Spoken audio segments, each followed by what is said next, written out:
What do these parrots and turtles have in common?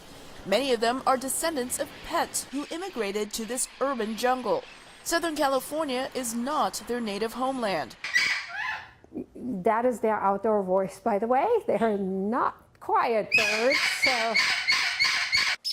Ursula Heise is a professor at the UCLA Institute of the Environment and Sustainability and a bird lover. She's rescued and adopted some of these birds. They come originally from northeastern Mexico, from the state of Tamaulipas, where they are now endangered. They're not quiet at all, but it's something that you listen for, because if I didn't hear them on a daily basis, then I know something's really wrong. As transplants to Southern California, these red-crowned parrots have thrived in the wild. They have become such a permanent fixture here that they are recognized by the California Bird Records Committee. They've been naturalized as California citizens. Similarly, these red-eared slider turtles, originally from the central United States, have adapted and thrived. They are now found across America and around the world. The success of these turtles and parrots in the Los Angeles area have some academics wondering whether a city can be a place to help endangered non-native animals, like a zoo, but better, say experts. At least it's living in the wild.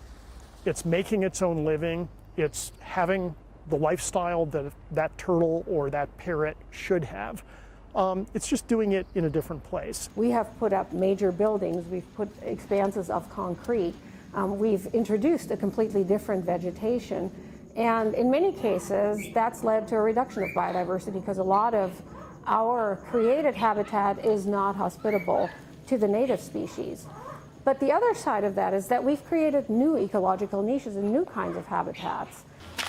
Conservation professor Brad Schaefer says non-native species would have to be carefully selected to ensure it does not harm the existing wildlife population in the city and beyond. There's always that danger, and I think the real question is, can we minimize that danger by doing sort of the best possible ecological science to be able to identify species that will thrive in cities and won't thrive outside of cities.